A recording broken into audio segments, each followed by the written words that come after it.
Welcome back, my friends. Episode 307. You probably have heard me talk quite a bit about climbing in some of my latest episodes. In episode 242, I first shared my new passion with you.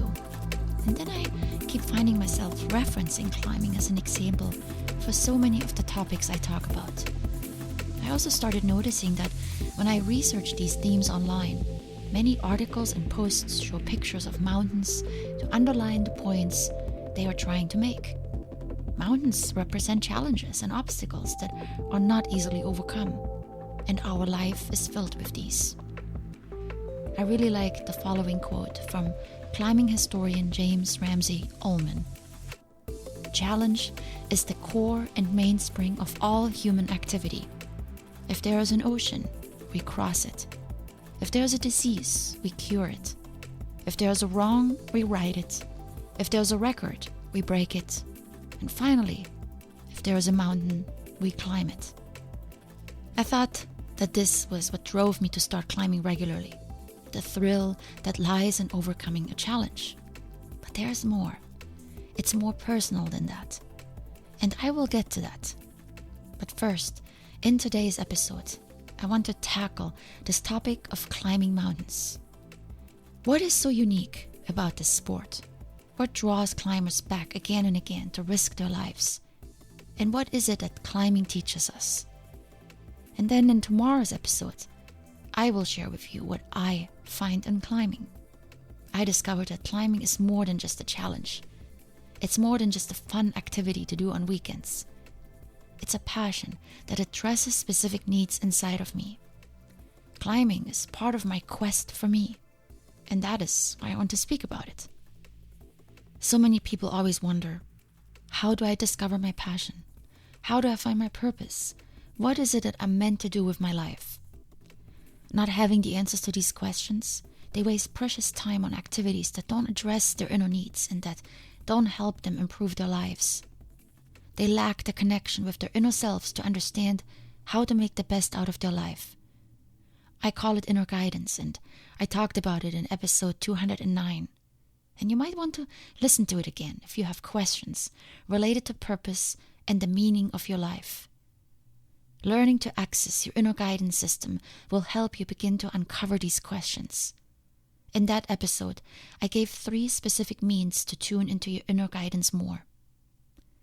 The often given advice, follow your passion, is useless if you don't know what your passions are. And many people don't. They do the things that their friends do, or because it makes money or it looks good on social media. And sometimes that works out. Often you find your way through doing, continuous experimentation and trial and error. I didn't know climbing was a passion until I started. Climbing discovered me, but I think it was able to discover me because I was more in tune with myself. I said yes to it, something I would have not done a few years ago. And now that climbing is part of my life, I'm able to connect it with aspects of my life that have always been there. There is a connection between the things we enjoy so much that we want to do them all the time, and the feelings and notions that accompany us our entire life. Finding your inner guidance, discovering what your passions are and what you are here for, that is the quest for you. And that is what I want to help you with on this podcast. And as you can see, it's a constantly evolving process. I'm on the same journey as you. Mountain climbing came into my life just a few months ago. Using what I've learned, I want to try and help you discover what might be waiting for you and what you may not see at the moment. Not so you can go out and climb, although it may just be the right thing for you as well, but to help you discover more about yourself. It all starts with a challenge. When I said yes to my friend who invited me to climb, I accepted the challenge. And now that I climb regularly, the challenge continues. One of the amazing aspects of climbing. You never really arrive. A summit reached just opens the door to another summit that you want to reach. Alpine guide Rich Meyer said, "Climbing offers a series of mental and physical challenges played out in some of the most beautiful places on our planet. Overcoming those challenges feeling a sense of accomplishment, and learning a little more about yourself is tremendously rewarding. Seeking challenges is unique to us human beings. It starts in the brain, specifically in the amygdala, a bundle of neurons at the base of the brain, responsible for assessing the unknown. In a challenging and often risky situation, the amygdala releases a combination of dopamine, adrenaline, endorphins, and other chemicals in order to protect the body against it. At high levels of risk, every bodily function, chemical brain reaction, and sensory input is hyper-focused on the experience. Every person's brain assesses unknown situation differently. But no matter what type of thrill a person is seeking, the reaction in the body are always the same. An increase in testosterone, a narrowing of vision, adrenaline running through the veins, which increases heart rate. And as a result, the body needs more oxygen. All of this leads to a flood of mood-boosting chemicals. I can certainly attest to this. Every time I climb, I'm happy as can be. And this is what leads all of us to seek out increasing challenges. I have always thought about giving up on climbing when I face a very hard obstacle. But as soon as I get to the top, the obstacle that earlier seemed so difficult and frustrating and threatening now shines like the trophy. Now shines like a trophy. I did it.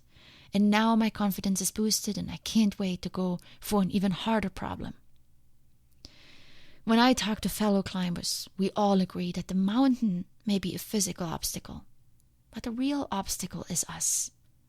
Going to the gym is not a thrill for me anymore, even though I push myself, whether it's with my trainer or by adding more weight. There is no thrill involved. I know what awaits me, and if a weight is unmanageable, I simply lower it or reduce it. In climbing, I don't have either. I don't have knowledge of the route. Even if I climb the same route a few times, it always presents a new challenge, as I may never climb it exactly the same way. And I cannot easily turn around. I have to see it through to completion. Climbing is more about conquering internal challenges and mental obstacles than physically mastering the rock. Strength is important, but can be built in the process of learning. Technique also comes with increased climbing.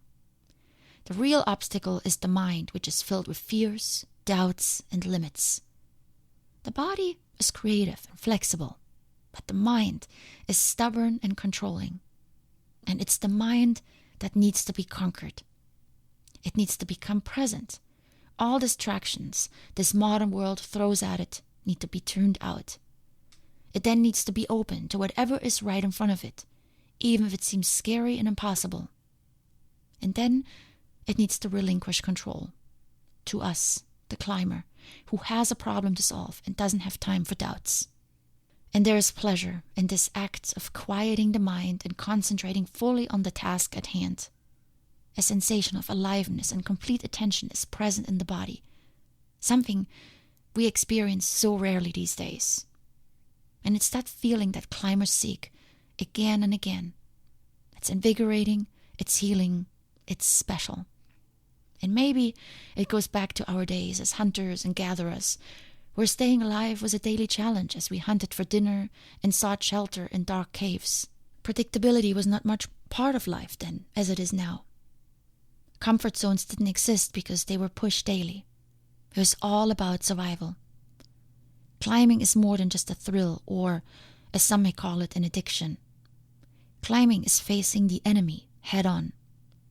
All our fears, our doubts, and our unresolved emotions come to the surface when we are alone, flat against the face of a rock, which is dead, which doesn't console us, cuddle us, or give in a little, like most of life does these days. All the controlling and manipulating we may do in our day-to-day lives doesn't work. The rock is firm, the holds are what they are, and sometimes there aren't any.